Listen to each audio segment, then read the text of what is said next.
السلام علیکم ورحمۃ اللہ وبرکاتہ۔ اعوذ باللہ من الشیطان الرجیم، بسم اللہ الرحمن الرحیم۔ رب اشرح لی صدری ویسر لی امری واحلل عقدۃ من لسانی یفقہوا قولی ربی زدنی علما ربی یسر ولا تعسر وتمم بالخیر وبک نستعین آمین یا رب العالمین۔ سورہ بقرہ آیت نمبر 158 to 65۔ آیت دیکھیں، آیت نمبر 158۔ ان الصفا والمروة من شعائر اللہ فمن حج البیت او اعتمر فلا جناح علیہ ان یطوف بہما ومن تطوع خیرا فإن اللہ شاکر علیم۔ بے شک صفا اور مروہ اللہ کی نشانیوں میں سے ہے، تو جو کوئی اس گھر کا حج کرے یا عمرہ کرے تو اس پر کوئی گناہ نہیں ہے کہ دونوں کا ہی خوب طواف کرے، اور جو کوئی خوشی سے کوئی نیکی کرے تو بے شک اللہ تعالیٰ قدردان ہے، سب کچھ جاننے والا ہے۔ تو صفا اور مروہ اللہ کی نشانیوں میں سے ہے۔ تو دراصل جب اسلام سے پہلے دورِ جاہلیت میں ان دونوں پہاڑیوں پر بت رکھے ہوئے تھے، اور ان لوگوں کے بتوں، جو وہاں کے مشرک لوگ تھے، وہ لوگ بتوں کی پوجا کیا کرتے تھے، ان بتوں کا طواف کرتے تھے۔ جب نبی صلی اللہ علیہ وسلم نے توحید کا پیغام لائے اور توحید کی روشنی چاروں طرف پھیل گئی اور مسلمان ایمان لے آئے، تو صحابہ علیہ السلام، صحابہ رضی اللہ تعالیٰ عنہ جو تھے، ان کو فکر ہوئی کہ کہیں ایسا نہ ہو کہ ہم صفا مروہ کا طواف کریں اور پھر ایسا نہ ہو کہیں پھر ہم اسی مشرکانہ رسم میں ہو جائیں، شامل ہو جائیں، اور ہم بتوں کی عبادت کرنے والوں میں سے ہو جائے۔ تو ان کا تھوڑا سا ڈر اور خوف ہوا، تو اللہ سبحانہ تعالیٰ نے فرما دیا ان الصفا والمروة من شعائر اللہ، کہ بے شک جو صفا مروہ ہے وہ اللہ کی نشانیوں میں سے ہے، یعنی جو صفا اور مروہ ہے وہ اللہ کی نشانیوں میں سے ایک نشانی ہے۔ تو یہاں پہ حضرت حاجرہ کا قصہ بھی بیان کیا جا رہا ہے، ایسی جو خاتون تھی جنہوں نے صبر کی انتہا کر دی، حقیقی معنوں میں صبر کی عملی تصویر تھی وہ۔ کیونکہ پیچھے آیت آئی ہے نا، ہم لوگ نے پیچھے آیت پڑھی تھی کہ الذین اصابتہم مصیبۃ قالوا انا للہ وانا الیہ راجعون۔ تو یہ جو آیت ہے، تو ان کے اوپر اللہ سبحانہ تعالیٰ نے فرمایا کہ صلوات ہے اور رحمت ہے، اور وہ ہدایت پانے والوں میں سے ہیں۔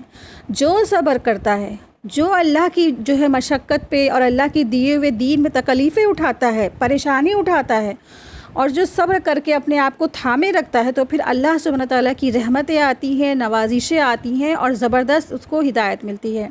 تو حضرت حاجرہ علیہ السلام بھی انہی لوگوں میں سے ایک تھیں، تو جو زبردست ان کا صبر انہوں نے کیا، صبر کی انتہا کر دی، کہ عملی تصویر ان کی سامنے تھی کہ اللہ سبحانہ وتعالیٰ نے انہیں دنیا میں بھی اتنے بڑے انعام سے نوازا کہ بالکل بے آب آبا، جو بالکل ویران جو وادی میں انہیں زمزم عطا کیا، جن پہاڑوں پر وہ دوڑی تھی پانی کی تلاش میں، وہاں اللہ تعالیٰ نے قیامت تک کے لیے اہل ایمان کے لیے سعی لکھ دی۔ جو بھی حج و عمرہ کو جائے وہاں دوڑ ضرور لگائے، اور جب تک یہ اس عمل کو نہیں کرتا تب تک اس کا عمرہ یا حج مکمل نہیں ہوتا۔ تو صفا اور مروہ اللہ کی نشانیوں میں سے ایک نشانی ہے۔ یہ بیت اللہ کا حج عمرہ کرے، اس پر کوئی گناہ نہیں ہے، دونوں کا طواف کرے، تو جو کوئی خوشی سے یہ نیکی کرے تو اللہ سبحانہ تعالیٰ اس کا خوب قدردان ہے، خوب قدر اس کی رکھنے والا، اس کو خوب علم ہے وہ کس نیت سے کر رہا ہے، کس چیز سے وہ کر رہا ہے۔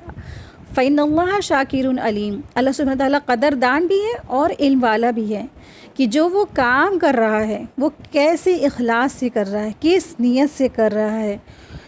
تو حدیث بخاری کی حدیث 3365 میں آتا ہے کہ بہت طویل حدیث ہے، تو اس کا مفہوم دیکھ لیتے ہیں کہ ابن عباس کہتے ہیں کہ جب حضرت ابراہیم علیہ السلام اور ان کی بیوی حاجرہ کے درمیان جو کچھ ہونا تھا وہ ہوا، تو آپ اسماعیل اور ان کی والدہ حضرت حاجرہ کو لے کر نکلے تو ان کے ساتھ ایک مشکیزہ تھا جس میں پانی تھا۔ اسماعیل کی والدہ اس مشکیزے سے پانی پیتی رہیں اور اپنے بچے کو دودھ پلاتی رہیں۔ ابراہیم ان کو لے کر مکہ پہنچے تو ان کو ایک بڑے درخت کے پاس ٹھہرا کر اپنے گھر واپس جانے لگے۔ اسماعیل علیہ السلام کی والدہ ان کے پیچھے پیچھے آئیں۔ جب مقامے یعنی کہ ان کے پیچھے پیچھے آئیں اور انہوں نے ان کے پیچھے آنے کی آواز سنی تو ابراہیم علیہ السلام نے اس سے پوچھا کہ آپ ہمیں یہاں اس بیابان وادی میں کس لیے چھوڑ کر جا رہے ہیں؟ تو کئی بار انہوں نے سوال پوچھا لیکن ابراہیم علیہ السلام نے کوئی جواب نہیں دیا۔ تو پھر پوچھا کیا یہ اللہ کا حکم ہے؟ کیا یہ ایسا آپ جو کر رہے ہیں تو اس کا مطلب اللہ کا حکم ہے؟ تو انہوں نے کہا جی ہاں یہ اللہ کا حکم ہے۔ تو انہوں نے بس اپنی سر ہلا دیا۔ تو انہوں نے کہا ٹھیک ہے، اب اللہ تعالیٰ مجھ کو اور میرے بچے کو ضائع نہیں کرے گا۔ تو ابراہیم علیہ السلام ہمیں کس کے پاس چھوڑ کر جا رہے ہیں؟ تو اتنی اندھیری جنگل تھی، اتنا زیادہ وہاں پہ، آپ سوچیں ذرا، کوئی بھی درخت نہیں، کوئی جانور نہیں، کوئی انسان نہیں، اور نہ انہوں نے ایسا کوئی سوالات کیے، نہ اپنے ہسبینڈ سے، اپنے شوہر سے کوئی ایسے کوئی بھی ایسی بحث و مباحثہ نہیں کیا کہ آپ ہمیں یہاں کس لیے چھوڑ کے جا رہے ہیں، کس کے بھروسے چھوڑ کے جا رہے ہیں۔ جواب کیا تھا کہ جائیں، اللہ ہم کو ضائع نہیں کرے گا۔ اگر اللہ کا حکم ہے تو اللہ ہم کو ضائع نہیں کرے گا، اور جو ہے انبیاء جو کچھ بھی کرتے ہیں، جو بھی وہ کام کرتے ہیں، وہ اللہ کے حکم سے کرتے ہیں، ان کے اوپر وحی آتی ہے۔ تو وہ جانتی تھی کہ یہ ابراہیم علیہ السلام انبیاء ہیں، نبی ہیں، تو ان کو اگر یہ حکم ملا ہے تو یہ اللہ کے حکم سے ملا ہے۔ تو بس وہ فوراً جو تھی وہاں انہوں نے کہا، حاجرہ علیہ السلام نے کہا رضیت باللہ، کہ میں راضی ہوں اللہ تعالیٰ کے فیصلے پہ، میں اللہ سے راضی ہوں۔ اور کہا جاتا ہے کہ حضرت حاجرہ واپس اپنی جگہ پر آ گئی اور اس مشکیزے سے پانی پیتی رہیں اور بچے کو اپنا دودھ پلاتی رہیں۔ لیکن پھر ایک وقت آیا کہ پانی ختم ہو گیا اور بچہ بھوک اور پیاس سے تڑپنے لگا، اور صفا اور مروہ کے درمیان دوڑ پانی کی تلاش میں کرتی رہیں، کیونکہ اونچی جگہ سے دیکھنا چاہتی تھی کہ شاید آس پاس کوئی پانی کی جگہ ہو تو بچے کے لیے پانی لے آئیں۔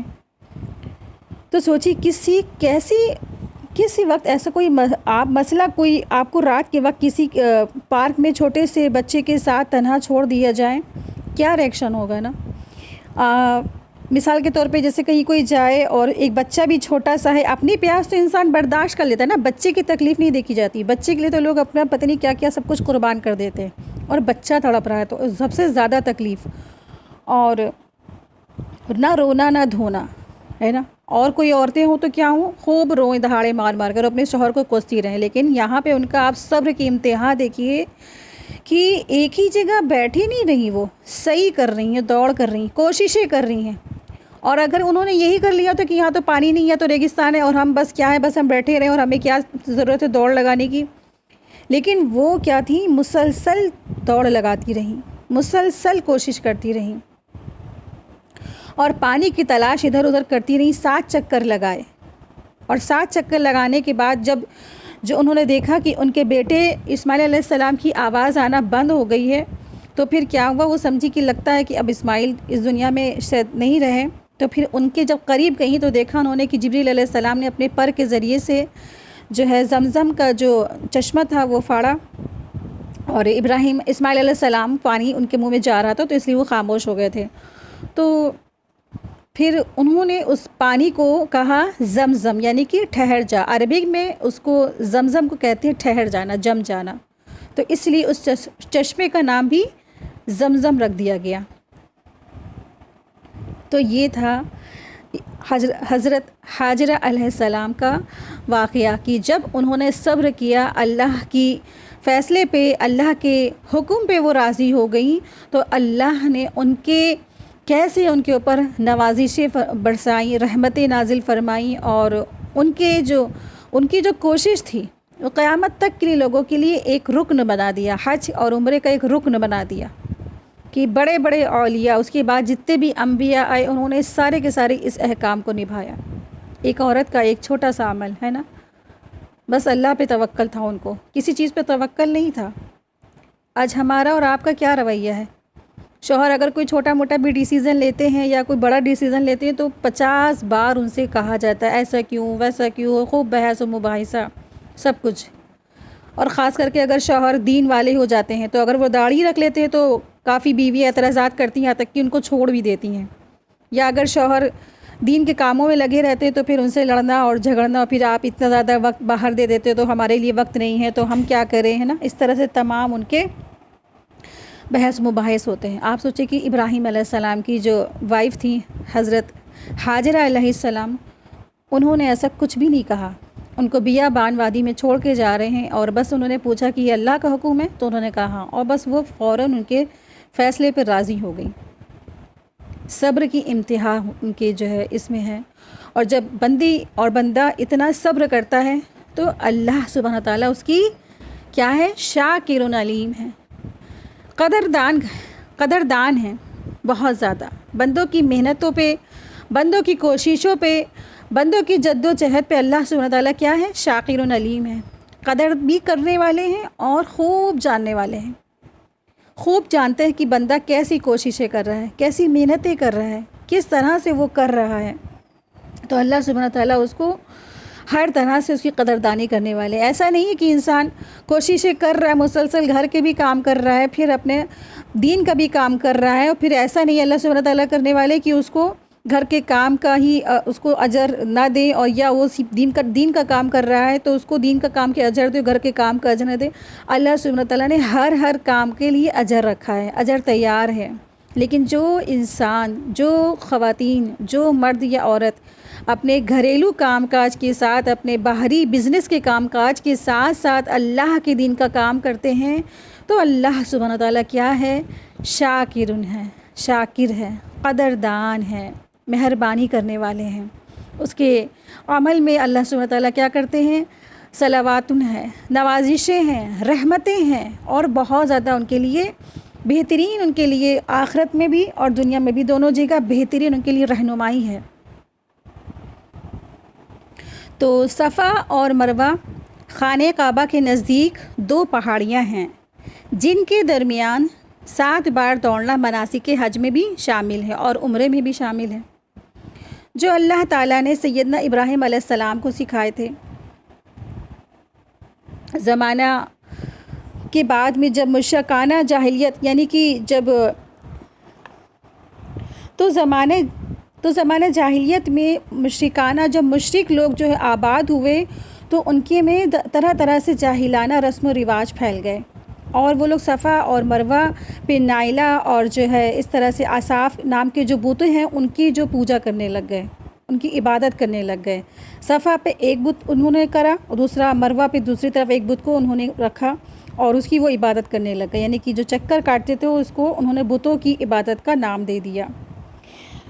اور اس کے بعد جب آپ صلی اللہ علیہ وسلم ایمان پھیلایا، انہوں نے لوگوں کو توحید کی بات پہنچائی، لوگوں میں تبلیغ کیا، اور سب کے سب صحابہ ایمان لے آئے، جتنے بھی اللہ تعالیٰ نے ان کو ہدایت دی. ایمان لانے کے بعد جب جو ہے دوبارہ اس کو جب انہوں نے صحیح کرنے کے لیے گئے تو پھر ان کے دلوں میں شک آ گیا کہ کہیں ایسا نہ ہو کہ ہم زمانے جاہلیت کی جو ہے رسم کر رہے ہوں اور ہم اس میں شامل ہو جائیں، مشرکانہ جو بدعت ہے اور مشرک والا کوئی اذکار ایسا تو نہیں ہے.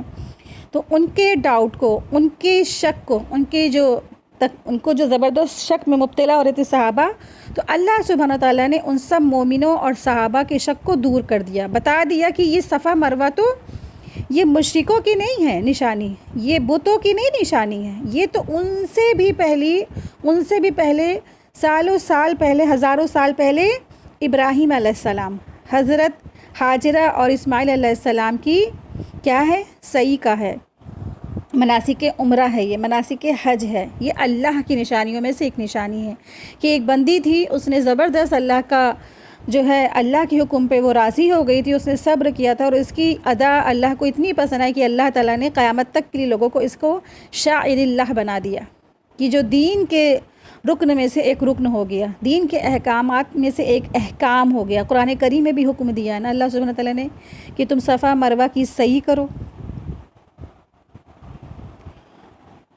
اور یہاں پہ آیت میں ہی آیا ہے وَمَن تَطَوَّعَ، یعنی کہ تم اگر خوشی سے کرتے ہو، یعنی یہ جو کام کر رہے ہو، اللہ کے احکامات کر رہے ہو اور خوشی سے کرو گے تو اللہ سبحانہ تعالیٰ تمہیں اس کو بہت زیادہ قدر دینے والا ہے، قدر دان کرنے والا ہے تمہیں، اور جو اللہ سبحانہ تعالیٰ، اللہ کے بعد اللہ سبحانہ تعالیٰ سے زیادہ تمہارا اخلاص، تمہاری خوشی، تمہارا غم نہیں کوئی جاننے والا ہے۔ ہر نیکی، اسی لیے کہتے ہیں کہ جب بھی کوئی اللہ کے دین کا کام کرے خوشی خوشی کرے نا۔ بعض وقت لوگ اللہ کے گھر کی، بیت اللہ کی زیارت کرنے جاتے ہیں، لیکن ان کا نیت کیا ہوتی؟ اکثریت کافی لوگ سوچتے کہ ہم تو کیا جا رہے ہیں، فورن کنٹری گھومنے جا رہے ہیں نا، کہ وہاں پہ چلو گھومتے ہیں، کیسا ہے مکہ، کیسا ہے مدینہ، اس کے ساتھ ساتھ ہم ادھر جائیں گے ادھر جائیں گے، فلاں جگہ جائیں گے۔ کام تو کیا، بس کیا عمرے کا ایک فارمیلٹی کی، باقی کیا کہ انہوں نے جدہ گھوم رہے ہیں، ادھر جا رہے ہیں، دبئی گھوم رہے ہیں، تو پھر وہ قدردانی پھر نہیں ہوگی ویسی جیسی ایک شخص ہے، اس نے کیا کیا، وہ عمرہ اس لیے جا رہا کہ اس کی نیت یہی تھی کہ ہم اللہ کے گھر کی زیارت کریں اور اللہ کے احکامات کو بجا لائیں، اللہ ہم سے راضی ہو جائے اور ہم بہترین طریقے سے حج عمرہ کریں جیسا اللہ کو پسند ہے۔ اور وہ تمام طرح کے اپنے سیلفی لے کر کے انسٹا، فیس بک وغیرہ میں نہیں پوسٹ کر رہا تھا۔ تو یہ کیا ہے، بہترین ومن تطوع خیرن میں آئے گا کہ اس نے اخلاص کے ساتھ کام کیا، دکھاوے والا کام نہیں کیا۔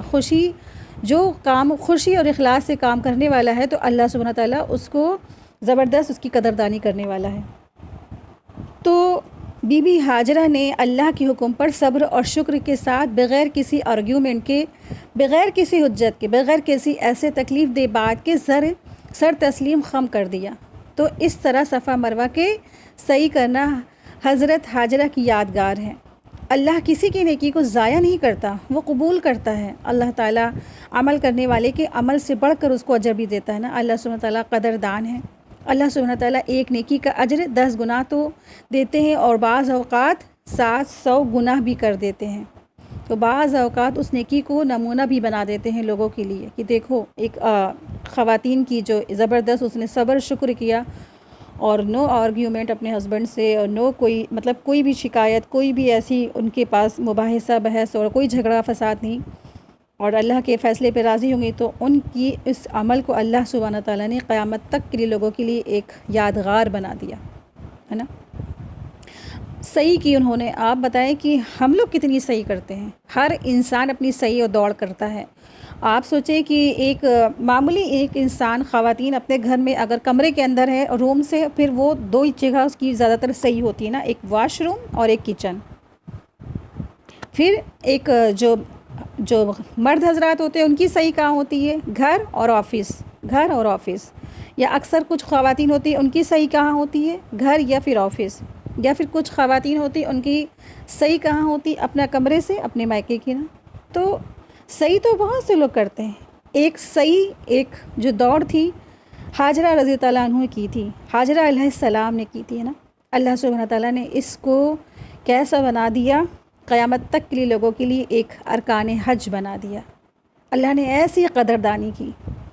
تو ایسے عمل کرنے چاہیے انسان کو، صبر کرے، ڈٹا رہے، جمع رہے، اور کوئی بھی ایسے بات زبان سے نہ نکالے کہ بات ایسی ہو جائے کہ غلط بات زبان سے، بد زبانی کرنے لگ جائے، تو پھر وہ صبر نہیں رہتا ہے، پھر وہ صبر ضائع ہو جاتا ہے۔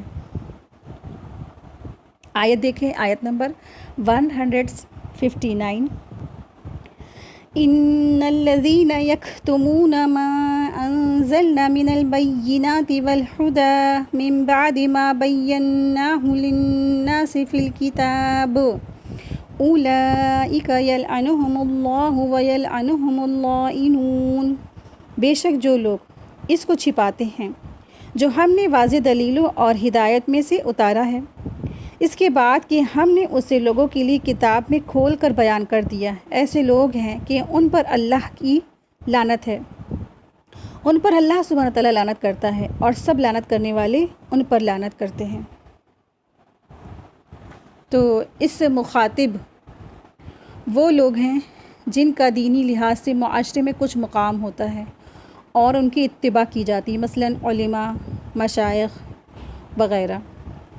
تو اگر اللہ تعالیٰ کی واضح احکام اور ہدایت کو چھپانا اور اس کے نتیجے کو چونکہ عام گمراہی اور فساد کی شکل میں ظاہر ہوتا ہے، تو یہ لہٰذا یہ لوگ بدترین قسم کے مجرم ہوتے ہیں، جو اپنے گناہ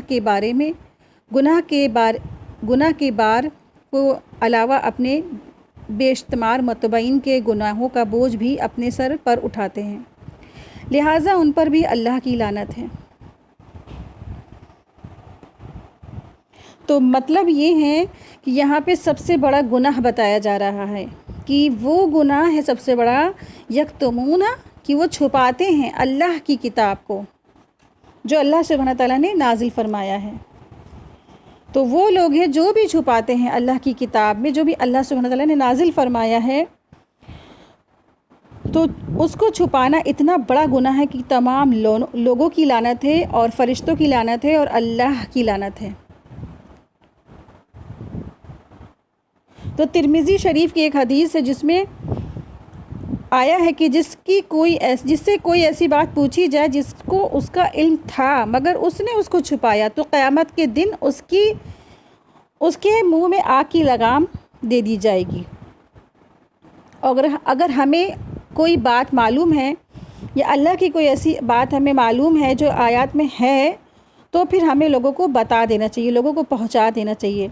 دراصل یہاں پہ خطاب تو اہل کتاب سے ہے، یعنی کہ یہود سے ہے، وہی یہ کام کیا کرتے تھے، اور بات دراصل کیا ہے، ساری امت کے لیے، قیامت تک کی آنے والے سارے لوگوں کے لیے اس میں احکام ہے کہ یہود کے علماء جانتے تھے، ان کی کتابوں میں اللہ کے رسول صلی اللہ علیہ وسلم کی آنے کی جو نشانی تھی، جو آیات تھی، وہ موجود تھی، یعنی تورات میں وہ بات موجود تھی کہ ایک نبی آنے والے ہیں اور ان کا نام اس طرح سے احمد ہوگا اور ان کے مہر نبوت ہوگی، ساری کی ساری باتیں، اور وہ اپنے آپ صلی اللہ علیہ وسلم کو اس طرح سے پہچانتے تھے جیسے کوئی اپنے بیٹوں کو پہچانتا ہے۔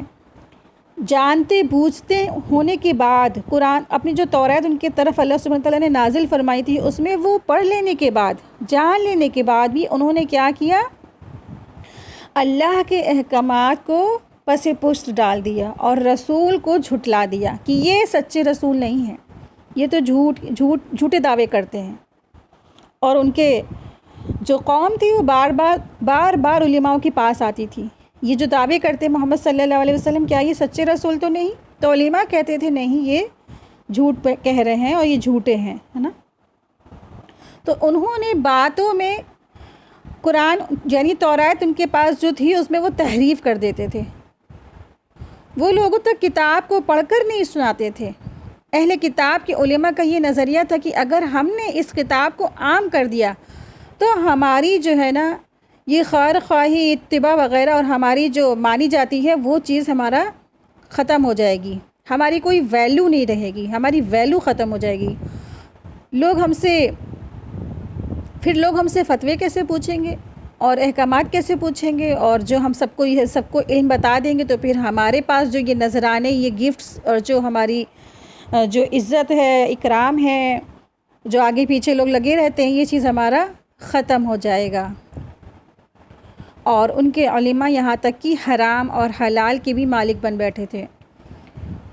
ان کی کتاب میں اللہ سبحانہ تعالیٰ نے نازل فرمایا تھا، اور دیکھیے تورات بھی کیا ہے، اللہ کی کتاب ہے، اللہ نے نازل فرمائی ہے۔ اس کتاب میں سب کچھ تحریف کرنے کے بعد وہ اس چیز کی نہیں تحریف کر سکے کہ رسول اللہ صلی اللہ علیہ وسلم سچے رسول ہے، اور ان کی جو نشانیاں تھیں وہ بھی موجود تھیں، وہ جان گئے تھے، مان گئے تھے، لیکن تب بھی وہ کیا ہے، اس پر انہوں نے لوگوں کو بتایا نہیں، لوگوں کو یہ بات بتائی نہیں، آیت چھپا دی، آیتوں کو چھپا دیا۔ تو جو لوگ ایسے کرنے والے ہیں، جو بھی اللہ کی نازل کردہ کتاب میں جو آیت کو چھپانے والے ہیں، تو پھر کیا ہے، ان کے لیے زبردست لعنت ہے۔ لعنت کیا ہوتی ہے؟ اللہ کی رحمت سے دوری ہے نا۔ ایک اور تھا جس کے لیے اللہ سبحانہ تعالیٰ نے قیامت تک کے لیے لعنت بھیجی، وہ ہے ابلیس۔ اس نے بھی کیا کیا تھا؟ تکبر کیا تھا، اللہ کی نافرمانی کی تھی۔ اللہ نے حکم دیا سجدہ کرو، وہ اس نے سجدہ نہیں کیا تھا۔ یوں تو اس نے اللہ کی بہت عبادت کی تھی، لیکن اللہ کے حکم جب آیا تو اس نے سجدہ نہیں کیا تھا، تکبر آ گیا تھا اس کو۔ اس نے کہا تھا کہ میں تو بہت بہترین، بہت اعلیٰ ہوں، بہت پرفیکٹ ہوں، یہ تو آدم ایک مٹی حقیر گندے کیچڑ سے بنا اللہ تعالیٰ آپ نے تیار کیا ہے، تو میں اس کو کیوں سجدہ کروں؟ اپنے آپ کو اعلیٰ سمجھنے لگا۔ تو اللہ سبحانہ تعالیٰ نے اس کو قیامت تک کے لیے اپنے آپ سے دور کر دیا اور اس کو جہنم کا باعث بنا دیا۔ پھر اسی طرح سے ہر وہ شخص آ جائے گا، ہر وہ علماء آ جائے گا جس کو کوئی بات معلوم ہے قرآن کریم کی، اور جو ہے یہاں پہ بات خاص کر کے یہود کی علماء کی ہو رہی ہے، اس کے بعد جو بھی قرآن کریم عالم ہیں، جو پڑھتے ہیں قرآن اور جو سمجھتے ہیں، پھر ان کو وہ چیزیں معلوم ہیں، اور اگر ان سے کوئی چیز کوئی پوچھنے آتا ہے کہ باجی ذرا ہمیں آپ یہ بتا دیں اس آیت کا مفہوم کیا ہوگا، اللہ نے کیا حکم دیا ہے، تو پھر وہ لوگ ان کو نہیں بتاتے ہیں، وہ چھپا دیتے ہیں، کچھ کر کے ٹال جاتے ہیں، تو پھر ایسے لوگوں پر اللہ کی لعنت ہے۔ علم کا چھپانا بھی دراصل کیا ہے؟ لعنت ہے۔ تو یہاں پہ ان لوگ نے کیا کیا تھا؟ علماؤں نے بنی اسرائیل کے علم ان کو معلوم تھا، علم تھا ان کو، لیکن انہوں نے اس چیز کو چھپا دیا۔ جو بھی اس چیز کو کرے گا تو ان سب کے لیے کیا ہے؟ علم کو چھپانا لعنت ہے۔ تو علم کا چھپانا دو طرح سے ہوتا ہے، زبان حال سے اور زبان قول سے۔ زبان حال سے چھپانا، مثلا آپ کسی کو دیکھ رہے ہیں کہ وہ نماز پڑھ رہا ہے لیکن وہ غلط ڈائریکشن میں نماز پڑھ رہا ہے، آپ کیا کریں؟ آپ اس کو بتا دیں کہ نماز کا ڈائریکشن غلط ہے، تو اپنی وہ نماز درست کر لے گا، جس ڈائریکشن میں اس کو نماز پڑھنی ہے وہ پڑھ لے گا۔ تو یہ زبان حال ہو گیا۔ پھر زبان قول سے، دوسرا ہے زبان قول سے۔ اگر کوئی آپ سے کوئی چیز پوچھتا ہے اور پوچھنے والے کو اس لیے نہیں بتایا جا رہا ہے کہ کہیں ایسا نہ ہو یہ ہم سے آگے نکل جائے، ہم سے آگے بڑھ جائے، ہم سے زیادہ فوقیت لے جائے، ہم سے بھی زیادہ نام کما لے، معلوم ہے لیکن اس لیے اس نے نہیں بتایا، اور یا پھر اس نے سستی کی، یا پھر اس کو معلوم ہے اس نے اس کی بات ٹال دی، تو پھر کیا ہے؟ یہ ایسے لوگوں پر اللہ سبحانہ تعالیٰ کی لعنت ہے۔ اور یہ معلوم ہوتے ہوئے بھی نہ بتانا بھی دراصل کیا ہے؟ سخت ناپسندیدہ ہے۔ اللہ تعالیٰ اس چیز کو پسند نہیں کرتے ہیں۔ صرف ایک مسئلے میں نہ بتانا صحیح ہے، یعنی اگر کسی مسئلے میں غلط فہمی پیدا ہوتی ہے اور عوام میں فتنہ پھیلنے کا خوف ہوتا ہے تو اسے عوام کے سامنے پیش نہیں کرنا چاہیے۔ یعنی جیسے کبھی کبھی ہوتا ہے کچھ چیزیں ایسی ڈیفیکلٹ ہوتی ہیں اور کوئی نیا اسلام میں ابھی آیا ہے اور اس کو اتنے بڑے آپ احکامات بتا دیں گے تو پھر وہ سوچے گا ارے بھیا بہت مشکل ہے دین، ہٹو بھیا ہمیں اتنا زیادہ بھی احکامات نہیں فالو کرنا، پھر وہ اس سے دور ہو جاتا ہے نا۔ اگر یہ آپ کو اندیشہ ہے کہ ہم اس کو بھی اتنے زیادہ کڑے احکام بتا دیں گے، ایک انسان ہے بھی، ایک بچی ہے ابھی نارمل سی اور وہ بھی دین میں آئی ہے، اور اس کو آپ بتا دیں گے کہ آپ سورہ نور کی ساری آیتیں سنا دیں گے، احکامات سنا دیں گے، تجسس نہ کرو، بدعت نہ کرو، اور جو یہ نہ کرو وہ نہ کرو، اور بالکل پردہ کرو، بالکل آنکھ بھی نہ دکھے اور انگلی بھی نہ دکھے، تو پھر کیا ہوگا؟ وہ فتنے میں مبتلا ہو جائے گی، کہے گی اسلام اور دین تو بڑا سخت ہے، تو پھر فتنے میں مبتلا ہو جائے۔ اس وجہ سے پھر کیا ہے، جیسے چھوٹے بچے ہوتے ہیں نا، چھوٹے بچوں کو کیا ہے، ہر چیز تو نہیں بتائی جاتی ہے نا، صرف اتنی چیز بتائی جاتی ہے جتنا ان کے لیے جاننے کی ضرورت ہے، باقی چیزیں تو وہ ان کو وقت اور حالات اور ان کا جو ہے نا ایج بتا ہی دیتی ہے، آگے کی چیزیں جتنی بھی ہوتی ہیں ان کو پتہ ہی چل جاتی ہے۔ جب وہ بچے جوان ہوتے ہیں نا، اور پھر جو جوانی کے بعد جو چیزیں ہوتی ہیں ان کو سب آٹومیٹکلی اللہ تعالیٰ ان کو بتا ہی دیتے، علم میں آ جاتی ہے۔ تو ایک جو جس نے ابھی علم میں یا دین میں قدم رکھا ہے اس کے اوپر سارے کے سارے احکامات اور ساری چیزیں نہیں اڑے لے سکتی، اللہ سبحانہ تعالیٰ اس کو خود ہدایت دے دیں گے۔ ایک انسان نے اگر کتاب کو تھام لیا ہے، 1 پارہ پڑھے گا، 2 پارہ پڑھے گا، 3 پڑھے گا، 4 پڑھے گا، 18ویں 20ویں پارے تک کی آنے تک کی اللہ سبحانہ تعالیٰ اس کے دل میں ایسی ہدایت اور ایسے تقویٰ پیدا کر دیں گے کہ وہ خود پر خود اس کو اپنے اندر لیتا چلا جائے گا۔ لیکن اگر کوئی انسان ابھی اس نے سورہ فاتحہ سٹارٹ کیا ہے اور اس کو آپ 18ویں پارے میں جو احکامات اللہ نے دیے ہیں یا 20ویں پارے میں جو احکامات اللہ نے دیے، سورہ زاریات میں اللہ نے جو احکامات دیے ہیں سارے کے سارے آپ اس کو بتا دیں گے، کیا ہوگا اس کا انجام؟ اس کے لیے فتنہ بن جائے گا نا۔ تو پھر اس وجہ سے اتنی ساری چیزیں اس کو نہیں بتانا چاہیے، اور پھر اس کو تھوڑا سا حکمت کے ساتھ اس کو پوسٹ فون کر دیں، ٹھیک ہے؟ تو اس میں پھر کوئی گناہ نہیں ہے۔ تو یا پھر ایسی کوئی بات ہے اور ایسی کوئی چیز ہے جس کو انسان اس کو پھیلائے تو پھر اس کو اندیشہ ہو کہ یہ فتنہ بن جائے گا لوگوں کے لیے، ایک جو ہے زبردست فتنہ بن جائے گی، تو اس کو پھر کیا کرے، اس کے لیے پھر کوئی پکڑ نہیں ہے۔ لیکن ایک واضح چیز ہے، کسی نے پوچھی آپ سے اور آپ سستی کر جائیں، یا آپ انسان کی یہ سوچ ہے اس کی کہ ہم اسٹوڈنٹ ہیں اور ہم استاد ہیں یا میرا اسٹوڈنٹ ہم سے آگے نکل جائے گا، ہم سے آگے بڑھ جائے گا، تو پھر اس کے لیے پھر ایسے زبردست اس کی پکڑ ہے کہ وہ لاعنون میں آ جائے گا۔ تو جہاں ایک طرف حدیث میں بیان کیا گیا ہے نا کہ سیدنا ابو ہریرہ رضی اللہ تعالیٰ عنہ سے روایت ہے کہ رسول اللہ صلی اللہ علیہ وسلم نے فرمایا، جس سے علم کے بارے میں پوچھا جائے اور وہ اسے چھپائے تو اسے روز قیامت جہنم کی آگ کی لگام پہنائی جائے گی۔ یہ مسند احمد کی حدیث ہے۔ پھر اسی طرح سے اگر دیکھا جائے تو پھر ایک دوسری سچویشن آتی ہے کہ اگر کوئی انسان سے علم پوچھا جا رہا ہے اور وہ علم کو پہنچا رہا ہے، اور جس طرح ایک عالم ہے اس کے لیے لوگوں میں وہ علم کو پہنچا رہا ہے، تو جب علم پہنچانے والے ہوتے ہیں، علم پھیلانے والے ہوتے ہیں، تو ہر چیز اس کے لیے استغفار کرتی ہے، یہاں تک کہ پانی کی مچھلیاں اور ہوا کے پرندے بھی اسی طرح اس کے لیے استغفار کرتے ہیں، جو حق بات جانتے ہوئے اور جو ہے اس کو پہنچاتے ہیں۔ لیکن اس کے برعکس اگر حق بات معلوم ہے، سچ چیز جو ہے معلوم ہے، لیکن لوگوں کے ڈر سے لوگوں کو اس لیے نہیں بتا رہے ہیں کہ ہم اگر بتا دیں گے تو لوگ ہم سے آگے نکل جائیں گے، ہم پیچھے ہو جائیں گے، یا پھر جو بھی اس کی دنیاوی نیت ہے، تو پھر ایسے لوگوں جانتے بوجھتے بھی کیا گونگے بہرے بنے رہتے، تو ان پر ہر چیز کی لعنت ہے۔ ٹھیک ہے، تو بہت ڈراوے والی یہ آیتیں ہیں۔ تو اللہ سبحانہ تعالی ہم سب کو اس کے دیے ہوئے علم پر اور عمل کرنے کی بہت اچھے سے توفیق عطا فرمائے۔ جو علم ہے ہمارے پاس اس کو لوگوں تک پہنچانے والا بنا دے۔ اور اس پہ ایک ڈرانے والی بھی ہے حدیث، دیکھ لیتے ہیں اس کو۔ حضرت برا بن عازب فرماتے ہیں کہ ہم رسول اللہ صلی اللہ علیہ وسلم کے ساتھ ایک جنازے میں تھے۔ فرمایا، قبر میں کافر کی پیشانی پر زور سے ہتھوڑا مارا جا رہا تھا۔ تمام جاندار اس کا دھماکہ سنتے ہیں سوائے جنات اور انسانوں کے، پھر وہ سب اس پر لعنت بھیجتے ہیں۔ یہی معنی ہے کہ ان پر خدا کی تمام لعنت ہے، یعنی کہ اللہ کی لعنت ہے، تمام لعنت کرنے والوں کی لعنت ہے، ہر ایک کی لعنت ہے۔ تو لاعنون سے مراد کیا ہے؟ لاعنون میں سارے کے سارے لوگ آ جائیں گے، تمام جانور اور تمام جنات اور تمام انسان، اور اللہ کی بھی لعنت ہے ان پر۔ جہاں علم پہنچانے کے فائدے ہیں بہت، یہاں تک کہ مچھلیاں بھی دعائیں کرتی ہیں، پرندے بھی استغفار کرتے ہیں، دعائیں رحمت ہوتی ہے، فرشتے بھی اپنے پروں سے ڈھانپ لیتے ہیں۔ اور پھر وہیں اگر دیکھا جائے تو علم چھپانا بھی دراصل کیا ہے؟ زبردست گناہ ہے۔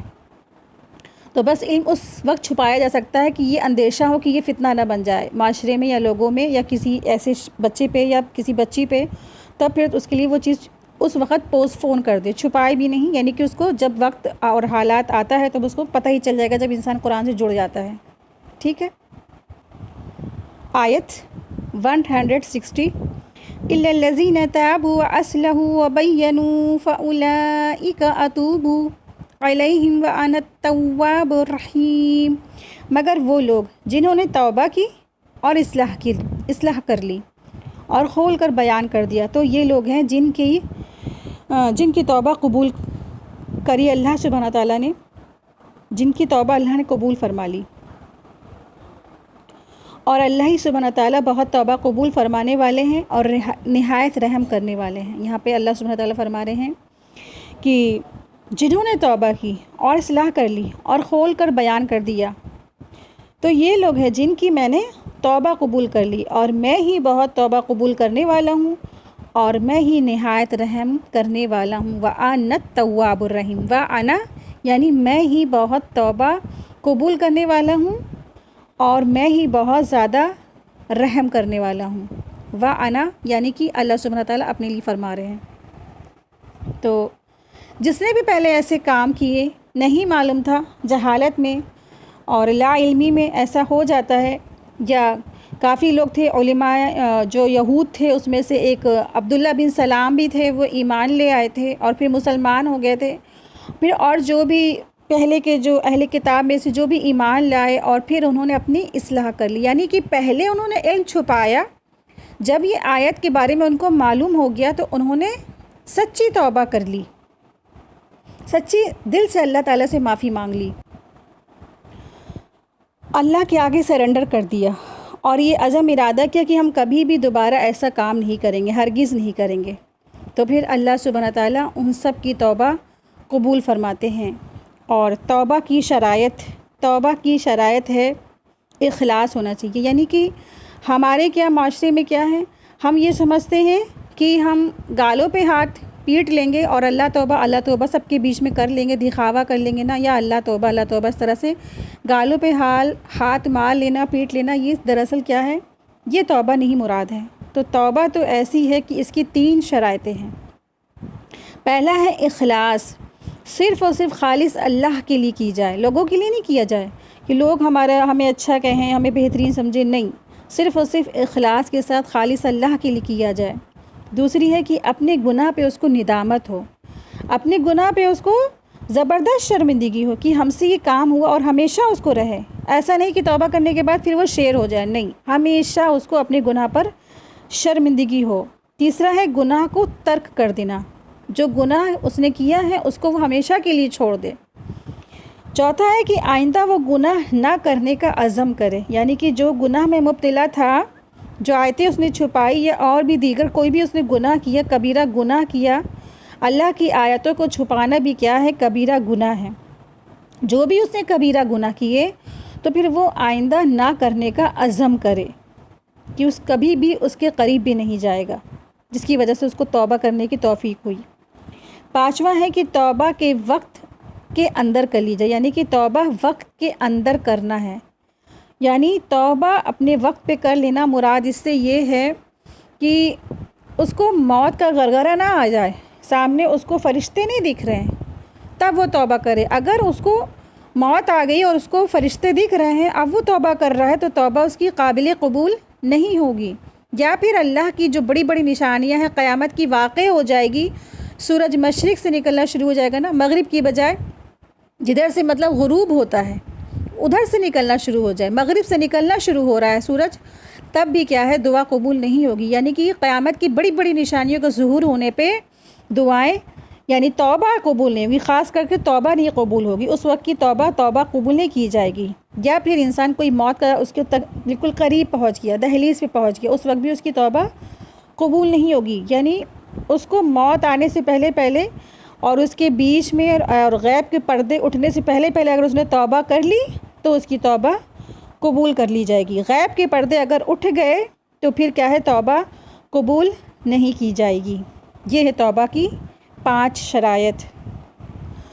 تو تابو یہاں پہ الفاظ آیا ہے الا الذین تابو، جنہوں نے توبہ کی۔ تو توبہ کا مطلب ہے لوٹ آنا، پلٹ آنا، یعنی کہ گناہوں کو چھوڑ کر اللہ سبحانہ تعالیٰ کی طرف پلٹ آنا، رجوع کر لینا۔ اور اللہ تعالیٰ کو اپنی طرف بندے جب آتے ہیں، توبہ کرتے ہیں اور اپنے ان کو گناہوں پہ ندامت اور شرمندگی ہوتی ہے، تو اللہ کو یہ چیز بہت پسند ہے۔ اللہ کو استغفار کرنے والے، توبہ کرنے والے بندے بہت پسند ہیں۔ آیت 161، ان الذین کفروا وماتوا وهم کفار اولئک علیہم لعنۃ اللہ والملائکۃ والناس اجمعین۔ بے شک وہ لوگ جنہوں نے کفر کیا اور اس حال میں مر گئے کہ وہ کافر تھے، ایسے لوگ ہیں جن پر اللہ کی اور فرشتوں کی اور لوگوں کی سب کی لعنت ہے۔ تو جو لوگ اس حال میں مر گئے جو کافر تھے، تو کفر کے کافر کافر کے سے ہے، اور کفر کے معنی ہے انکار کر دینا، یعنی ایمان نہ لانا، چھپا دینا۔ کفر کے معنی بہت سارے ہیں، تو یہاں پہ خاص کر کے کفر یہاں پہ مراد لیا گیا ہے، انکار کر دینا اور ایمان نہ لانا۔ چھپانا بھی اور ناشکری کرنا بھی یہاں بہت سارے موقعوں پہ قرآن کریم میں آیا ہے، تو ناشکری کے معنوں میں بھی آتا ہے کفر، لیکن یہاں پہ خاص کر کے اس معنی میں آیا ہے کہ وہ ایمان نہیں لانے والے تھے، انکار کرنے والے تھے، کافر تھے جو ایمان نہیں لائے، اور وہ اس حال میں مر گئے اور وہ ایمان ہی نہیں لائے، تو پھر کیا ہے، لعنت ہے ان کے لیے اور فرشتوں کی لعنت ہے کیونکہ فرشتے اپنے مرضی سے کوئی کام نہیں کرتے ہیں، اللہ ہی کے حکم سے سارے کام کرتے ہیں. تو اللہ کی لعنت ہے اور پھر فرشتوں کی لعنت ہے، اور پھر ہمیشہ ہمیشہ وہ ملعون رہیں گے. تو اس آیت میں اللہ سبحانہ تعالیٰ نے خبر دی ہے کہ جو اللہ تعالیٰ کا انکار کرے گا اور اس حال میں مرے گا اور اسے حال میں موت آئے گی، تو یعنی کہ وہ کافر تھا، اس حالت میں وہ مر گیا، تو اس پر اللہ کی اور فرشتوں کی اور تمام بنی نوع یعنی کہ جتنے بھی تمام جو انسان ہیں سب کی لعنت اس پر ہوگی. تو جو بھی کوئی کفر کی حالت میں مرا، کفر کی حالت میں فوت ہو گیا، شرک کی حالت میں فوت ہو گیا، تو اس کے لیے ایمان والے دعائیں بھی نہیں کر سکتے ہیں، مغفرت کی دعائیں نہیں کر سکتے ہیں. چاہے ہمارا جتنا بڑا کلوز دوست تھا وہ، اس کے لیے دعائیں نہیں کر سکتے ہیں ہم. آیت 162 لا يخفف عنهم العذاب ولهم ينذرون، اور ہمیشہ ان کے اوپر ایسا عذاب ہوگا، اور خالدین فیہا لا یخفف عنہم العذاب ولہم ینذرون، اور ان پر ہمیشہ ایسا عذاب رہے گا، ہمیشہ اس میں رہنے والے ہیں، نہ ان سے وہ عذاب ہلکا کیا جائے گا اور نہ انہیں مہلت دی جائے گی. تو یعنی کہ خالدین فیہا یعنی کہ وہ جہنم میں جائیں گے، اور لا یخفف یعنی کہ تخفیف نہیں کی جائے گی. ایک ہوتا ہے ہٹا دینا اور ایک ہوتا ہے کچھ ہلکا کر دینا، یعنی کہ ایک 100% ہو رہا ہے عذاب، اس کو 99 درجے کم کر دیا جائے تو 99 بھی نہیں کم کیا جائے گا، 1% بھی کم نہیں کیا جائے گا، 100 سے 99 پہ بھی نہیں آیا جائے گا. مسلسل جتنا عذاب ان پہ مسلط ہوگا وہ ہوتا ہی رہے گا،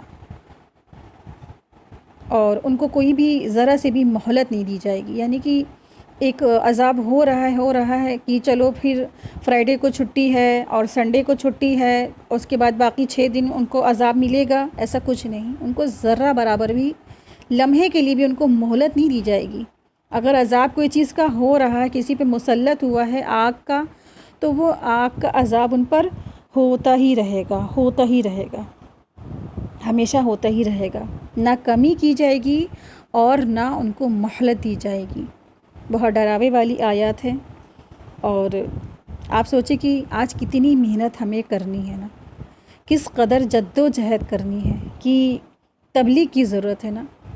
آج کتنے لوگ ایسے ہیں کہ وہ لوگ کفر کرتے ہیں نا. امت وسط کی ذمہ داری تھی، آج ہم امت وسط کی ذمہ داری کو پورا نہیں کر پا رہے ہیں، اور نہ جانے کتنے لوگ ہیں جن پہ پیغام پہنچ بھی نہیں پاتا ہے. ہو سکتا ہے کہ ان کے پاس پیغام پہنچایا جاتا اور وہ سرنڈر کر دیتے نا، لیکن کمی کہیں نہ کہیں آج امت مسلمہ کے اندر ہے، وہ اس فریضے کو انجام نہیں دے پا رہی ہے.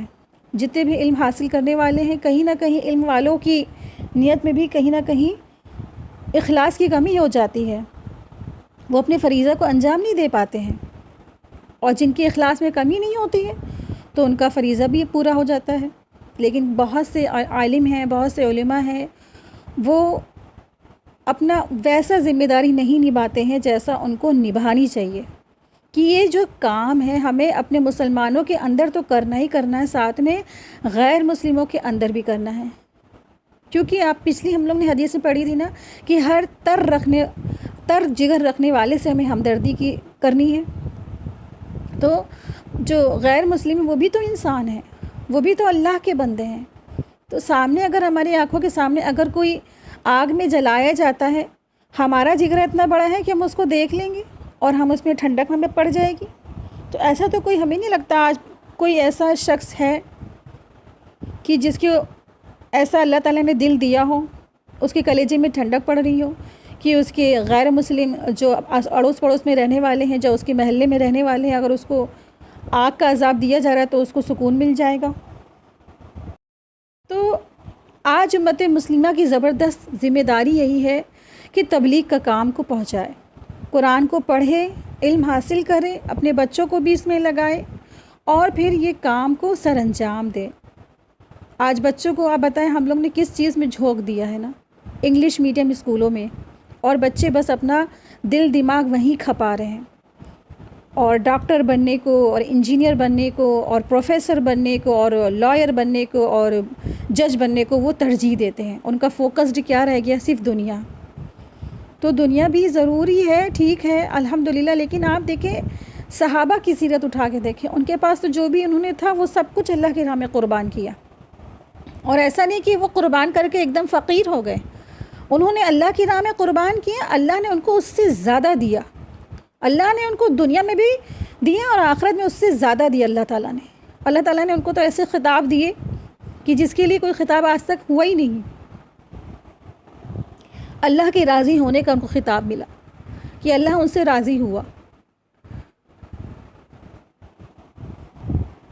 آیت دیکھیں، آیت نمبر 163 وَإِلَٰهُكُمْ إِلَٰهٌ وَاحِدٌ لَا إِلَٰهَ إِلَّا هُوَ الرَّحْمَٰنُ الرَّحِيمُ، اور تمہارا معبود ایک ہی معبود ہے، اس کے سوا کوئی معبود نہیں، بے حد رحم والا ہے اور نہایت مہربان ہے. یعنی کہ اللہ سبحانہ تعالیٰ یہاں فرما رہے ہیں کہ جو تمہارا الہ ہے، تمہارا معبود ہے، وہ کیا ہے؟ ایک ہی ہے، ایک معبود ہے، ایک ہی الہ ہے. تو جنہوں نے کئی الہ بنا رکھے تھے اور یہ سمجھتے تھے کہ اتنے بڑی کائنات کو اللہ سبحانہ تعالیٰ اکیلے کیسے سنبھال سکتا ہے، ان کی عقلوں میں یہ بات آ ہی نہیں سکتی، لہٰذا انہوں نے مختلف امور کے لیے مختلف الہ کو تجویز کر رکھے ہیں. جیسے آج کہتے ہیں نا کہ پانی کے دیوتا، سورج کے دیوتا، اگنی دیوتا، جل دیوتا، بارش کے دیوتا، فلا فلا دیوتا. بالکل ٹھیک اسی طرح سے کفار مکہ نے بھی طرح طرح کے دیوتا اور جو ہے بت بنا رکھے تھے. اور آج ہماری مسلمانوں کے بھی اندر زبردست اس چیز کی غلط فہمی پیدا ہو گئی ہے، اور وہ کہتے ہیں کہ اللہ سبحانہ تعالیٰ بہت بڑے ہیں، بہت غفور الرحیم تو ہیں، لیکن اتنے بڑے ہیں کہ وہ ہماری بات نہیں سن سکتے ہیں، ہماری پکار نہیں سنتے ہیں. آپ جیسے مثال کے طور پہ کوئی بڑی سی عدالت لگی ہے تو آپ جج کے پاس جائیں گے تو سیدھے تھوڑی نہ چلے جائیں گے، آپ جو ہے وہاں جائیں گے تو آپ کو وکیل کرنا پڑے گا، اپنی عرضی دینی پڑے گی، اپنا کیس ان کو سونپنا پڑے گا، اپنی فائل سونپنی پڑے گی.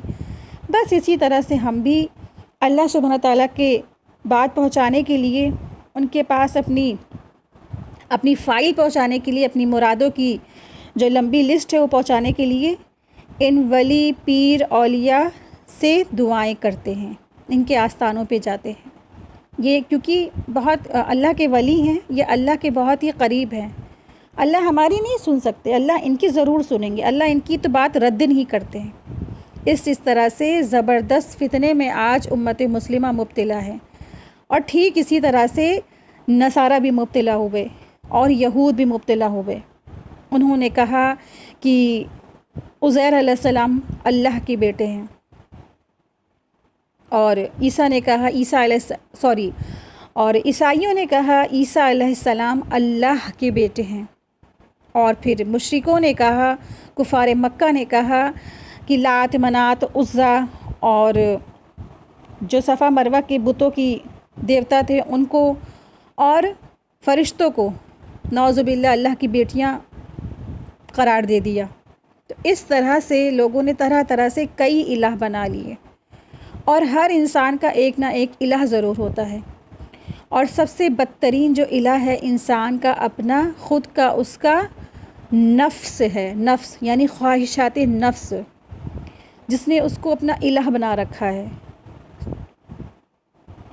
تو اپنے دل کی بات نہیں ماننا ہے انسان کو، ہمارا رب کیا کہہ رہا ہے ہمیں وہ لینا ہے. اپنے خواہشات نفس کو کچلتے ہوئے اللہ کی اطاعت میں جھک جانا ہے.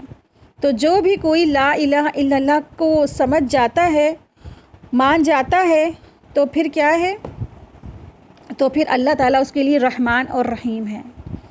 تو اس کے لیے ایک چھوٹی سی صورت میں سارا کا سارا یہ میسج ہے کہ قل هو اللہ احد، کہہ دیجئے کہ اللہ ایک ہے. نہ اس نے کسی کو جنا، اور نہ وہ کسی کو جنتا ہے، اور نہ وہ خود جنا گیا، اور نہیں ہے اس کے کوئی بھی برابر، اس کے برابر کوئی نہیں ہے. اللہ سبحانہ تعالیٰ اتنا کمزور نہیں ہے کہ اللہ تعالیٰ اپنے برابر کسی کو اپنے کام کے لیے لوگوں کو چن لیتا، کہ کوئی دیوتا بنا لیتا، یا بارش آپ برسا دیجیے گا، یا سمندر میں پانی آپ بھر دیجیے گا، یا سورج کو اس ٹائم آپ نکال دیجیے گا. اس طرح سے کوئی بھی نہیں. اللہ سبحانہ تعالیٰ ہر عیب سے پاک ہے. اللہ تعالیٰ بہت قوت والے ہیں، عزیز ہیں، زبردست ہیں. تو اس آیت میں اللہ سبحانہ تعالیٰ نے خبر دی ہے کہ اس کے علاوہ، اللہ سبحانہ تعالیٰ کے علاوہ کوئی الہ نہیں ہے، کوئی معبود برحق نہیں ہے. وہ اپنی ذات، اپنی اسماء صفات اور اپنے افعال میں اکیلا ہے، اس کا کوئی شریک ہے ہی نہیں. اس لیے عبادت کی تمام صورتیں صرف اور صرف اللہ کے ساتھ ہی مخصوص ہیں.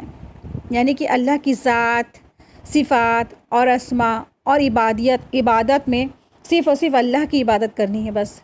نہ تو انسان اللہ کے ساتھ کسی کو شریک ٹھہرانا ہے، نہ اسماء صفات میں، نہ عبادات میں، اور نہ کسی اور چیز میں. ہر چیز میں اللہ کی صرف اور صرف اللہ کی عبادت کرنی ہے. بہت سے لوگ کہہ دیتے ہیں نا کہ کسی اور کو اس چیز کا، اللہ کے جیسے نام ہے کہ وہ السمیع البصیر ہے، تو کہتے ہیں کہ ہم یہاں بیٹھے ہیں تو فلاں فلاں ہمارے جو اولیاء ہیں وہ ہماری یہاں سے بھی بات سن رہے ہیں، وہ سمیع البصیر ہے نا. تو معاذ اللہ نعوذ باللہ اللہ کی صفات کسی اور کو قرار دے دینا. تو اللہ سبحانہ تعالیٰ کی یہ صفات کوئی اور قرار لے ہی نہیں سکتا ہے. اگر کسی نے اس طرح سے قرار دیا تو پھر وہ کیا ہے، زبردست شرک میں مبتلا ہو گیا. پھر اللہ سبحانہ تعالیٰ کے لیے روزے ہیں، نماز ہے، سجدہ ہے. اگر کوئی اور جو ہے کسی اور کو یہ دے دیتا حق، اگر کوئی اور کسی اور کے آستانے پہ کسی اور کے پاس جا کے اس کے نام کے کلمات پڑھتا ہے، اس کی ایسی ایسی چیزیں پڑھتا ہے، کلام پڑھتا ہے، یا سجدے کرتا ہے، یا اس کے لیے اس کے خوش ہو جانے کے لیے روزے رکھتا ہے نا. تو بڑے پیر صاحب کا جیسے آج ہمارے کیا معاشرے میں روزہ ہے کہ ان کے نام کا روزہ رکھا جاتا ہے، اس طرح سے تو یہ بھی کیا ہے، دراصل زبردست شرک میں آ جاتا ہے. شرک فی العبادات. ٹھیک ہے، تو اس سب سے بچنا چاہیے. تو یہاں اللہ سبحانہ تعالیٰ نے بتا دیا کہ تمہارا سب کا بس ایک الہ ہے. اس میں تم سب کا الہ، تمام جتنے بھی انسان ہیں سب کا الہ ایک ہے. تمہارا حقیقی معبود صرف اللہ سبحانہ تعالیٰ ہے. اللہ ہی الہی برحق ہے. اس کے سوا لوگ جس کو پکارتے ہیں وہ سب کون ہیں؟ وہ سب باطل ہیں. کوئی پتھر کو پوج رہا ہے، کوئی مزاروں کو پوج رہا ہے نا، کوئی سورج کو دیوتا بنا رہا ہے، تو کوئی عیسیٰ علیہ السلام کو.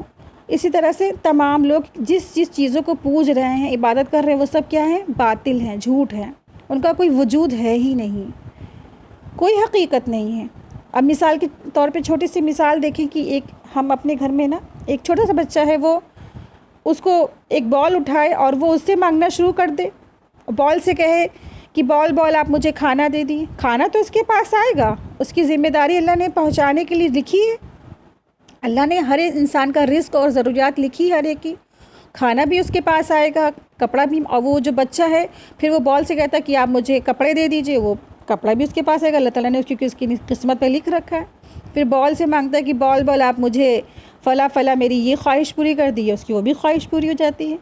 تو جو اللہ نے تو بندوں کی ذمہ داری لی ہے کھانے پینے خوراک کی، تو وہ تو ضرور چیزیں آئیں گی. لیکن وہ جس چیز میں، اس شک میں جس میں مبتلا ہو گیا، وہ اور پکا ہو گیا اس میں کہ ہم نے بال سے مانگا اور ہمیں بال نے دے دیا ہے نا.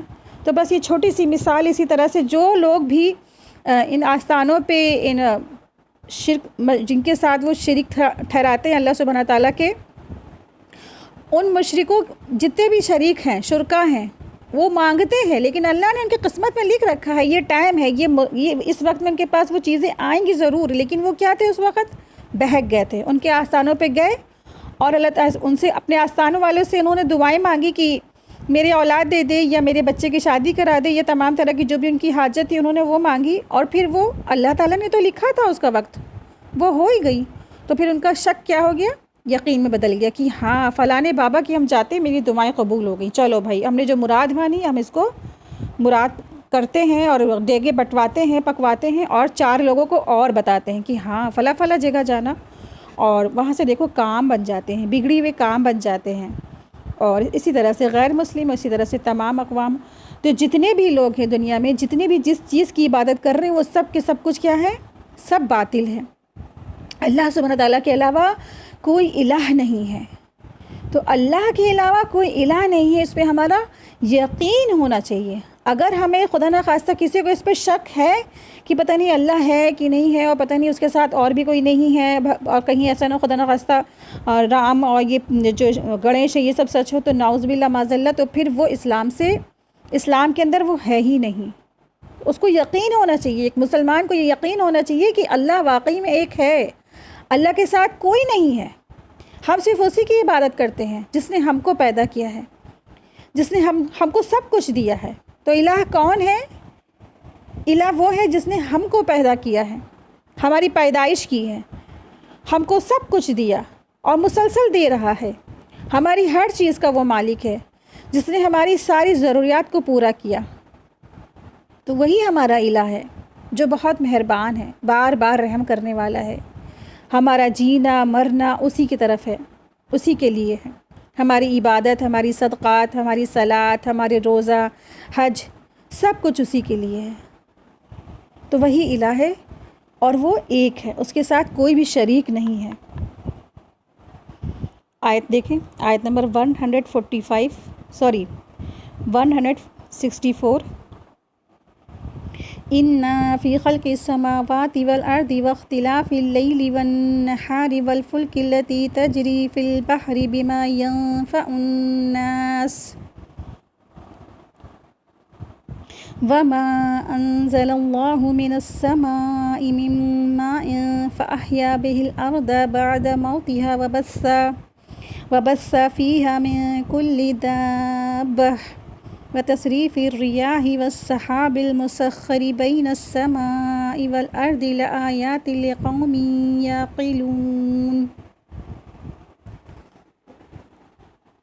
بے شک آسمانوں اور زمین کے پیدا کرنے میں اور رات اور دن کے بدلنے میں اور ان کشتیوں میں جو سمندر میں ہیں، وہ چیزیں لے کر جو چلتی ہے، جو لوگوں کو نفع دیتی ہے، اور اس کے پانی میں، اور جو اللہ نے آسمان سے اتارا ہے، پھر اس کے ساتھ زمین کو اس کی موت کے بعد زندہ کر دیا، اور اس میں ہر قسم کے جانور پھیلا دیے، اور ہواؤں کے بدلنے میں اور اس بادل میں جو آسمان و زمین کے درمیان مسخر کیا ہوا ہے، ان لوگوں کے لیے یقیناً بہت سی نشانیاں ہیں جو سمجھ رکھتے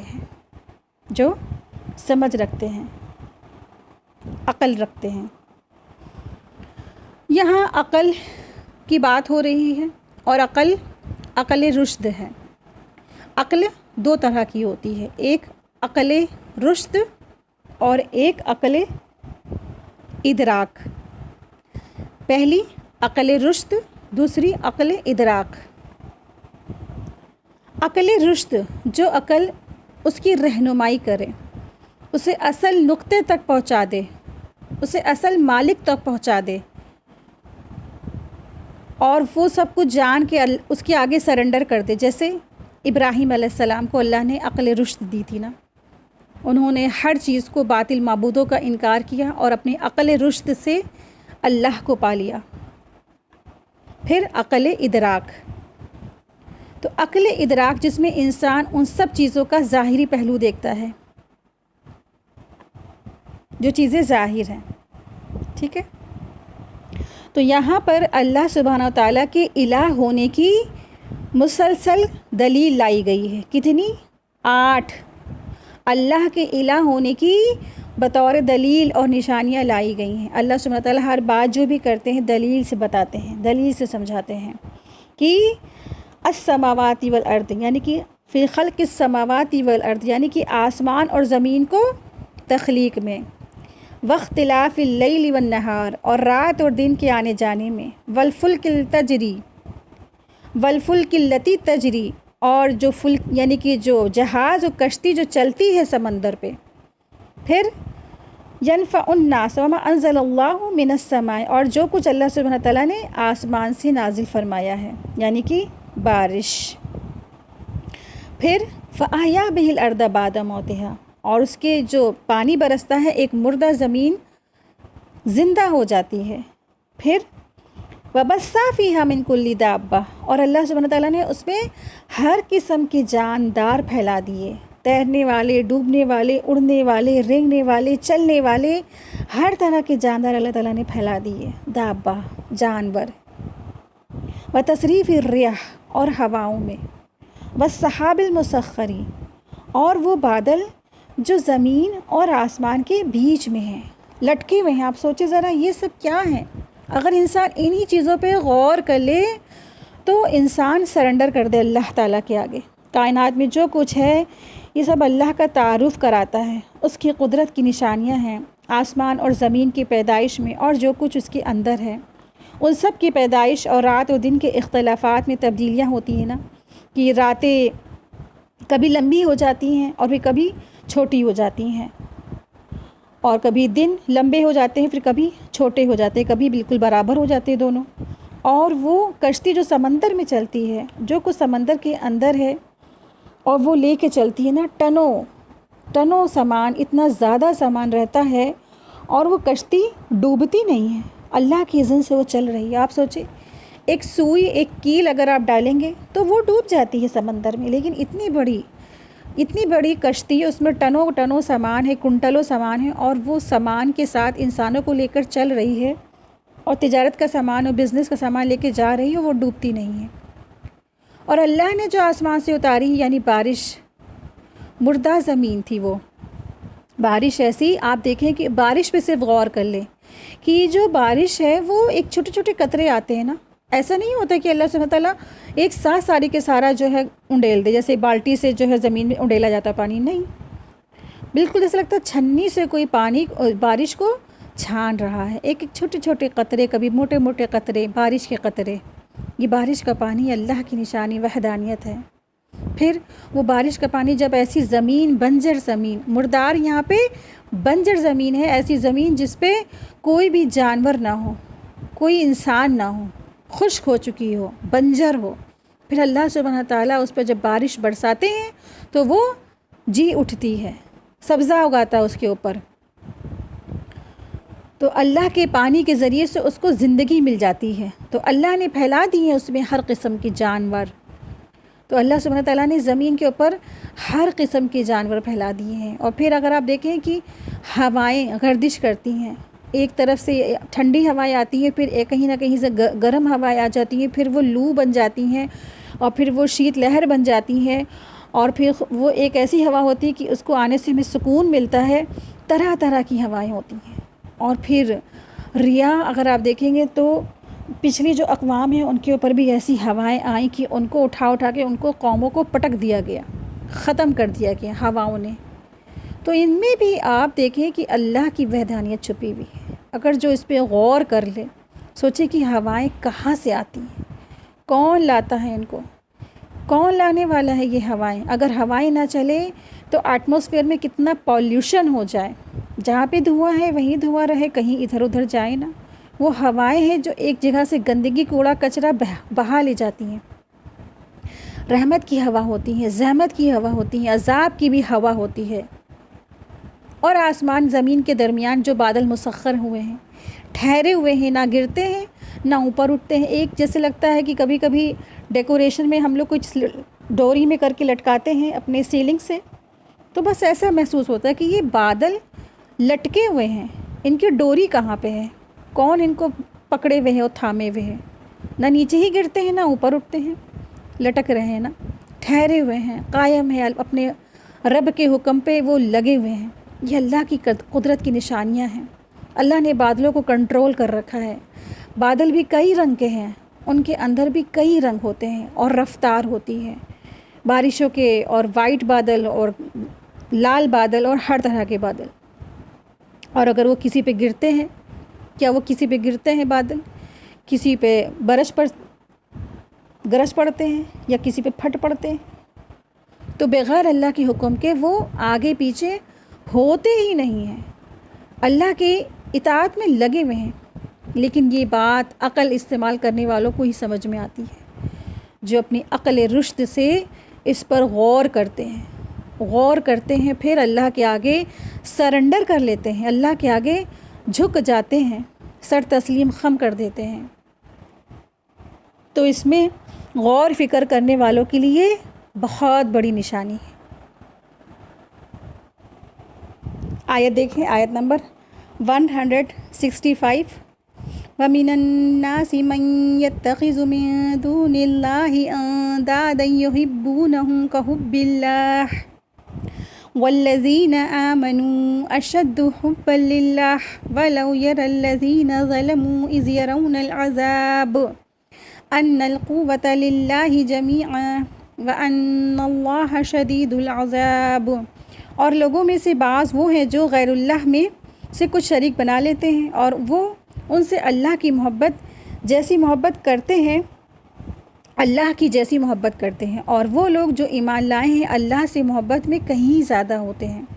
اور کاش وہ لوگ جنہوں نے ظلم کیا ہے اس وقت کو دیکھ لیں جب وہ عذاب کو دیکھ رہے ہوتے ہیں، تو جان لیتے کہ بے شک قوت سب کی سب اللہ کے لیے ہے، اور یہ کہ بے شک اللہ سبحانہ تعالیٰ بہت سخت عذاب دینے والا ہے نا۔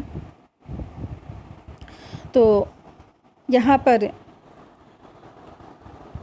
بتا دیا اللہ سبحانہ تعالیٰ نے کہ اپنے توحید کے دلائل دکھائے اللہ نے پیچھے والی آیت میں، اور اپنی بتا دیا ایک اللہ ہے، ایک الہ ہے، اس کے ساتھ کوئی بھی شریک نہیں ہے، لیکن اس کے باوجود بھی، اس کے بعد بھی کیا کرتے ہیں، اپنی ضد اور ہٹ دھرمی میں لوگ لگے رہتے ہیں، اور وہ اللہ کو چھوڑ کر دوسروں کو اس کا شریک بنا لیتے ہیں، اور ان کو ایسی محبت کرتے ہیں جیسے ان کو اللہ سے محبت کرنی چاہیے تھی۔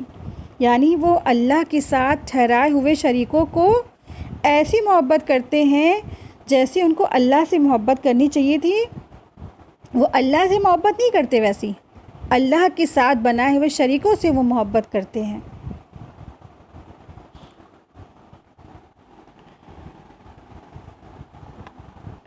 تو یہاں پہ اندادن سے مراد وہ فوت شدہ بزرگ ہیں جن کی بت بنا کر وہ انہیں پکارتے ہیں اور پوچھتے تھے، اور آج بھی ایسی ہوتا ہے، جیسا کہ سورہ نوح میں مذکور یعنی کہ ذکر ہوا ہے ود، سوا، یغوث، یعوق اور نصر کے متعلق سے۔ یہ ان کی قوم کے نیک لوگ تھے، صالح لوگ تھے، جن کے فوت ہونے کے بعد ان کی قوم نے کیا کیا، ان کے بت بنا لیے۔ بعد میں یہی بت عرب کے بت بن گئے۔ گویا کہ بت پرستی بھی کیا ہے، دراصل بزرگ پرستی ہی ہے۔ رسول اللہ صلی اللہ علیہ وسلم نے فتح مکہ ہونے پر کعبہ سے بتوں کو نکال دیا، اور جس دن فتح مکہ ہوئی تھی اس دن کعبے کے اندر بہت سارے بت تھے۔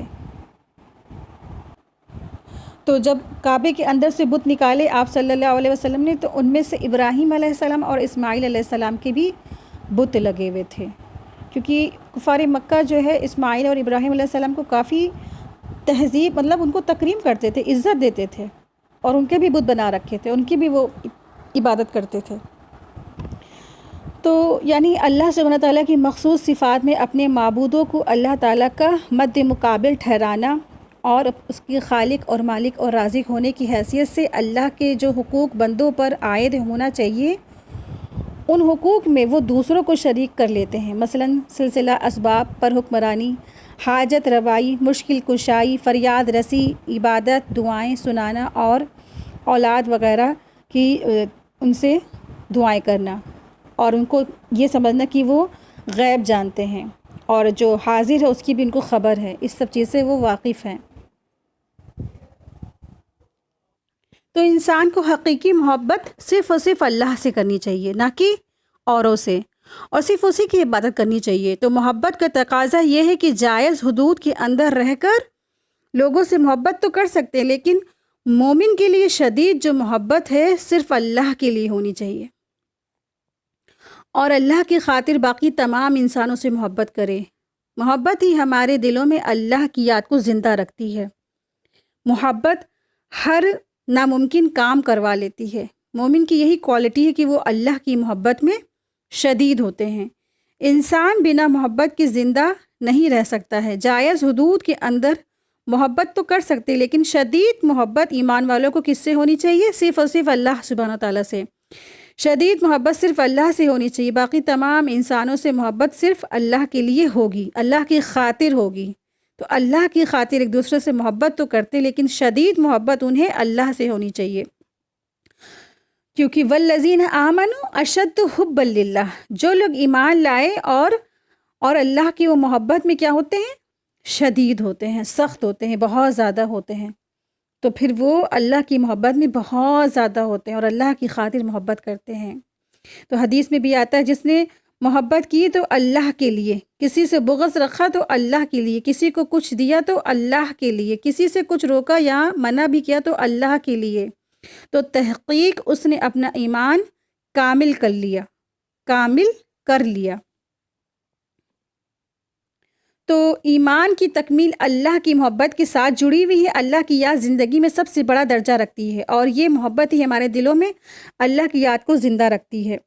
مومن کو صرف اللہ سے محبت ہونی چاہیے۔ مومن ہر حال میں محبت اپنے رب سے کرتا ہے۔ کاش دیکھیں وہ لوگ کہ کاش سمجھتے لوگ جنہوں نے ظلم کیا اور وہ عذاب کو دیکھ لیتے ہیں۔ جو بات عذاب کو دیکھ کر سمجھ میں آئے گی وہ بات آج کاش وہ سمجھ میں آ جاتی ان کو، تو قیامت کے دن انسان پچھتائے گا اس نے غلط کیا ہے۔ دنیا میں وہ اللہ سے بے وفائی کرتا رہا اور کسی اور کو اللہ کے ساتھ شریک ٹھہرا کر وہ اسے محبت کرتا رہا۔ تو کسی کو اللہ سے بڑھ کر چاہنا یہ بہت بڑا جرم ہے۔ اللہ کے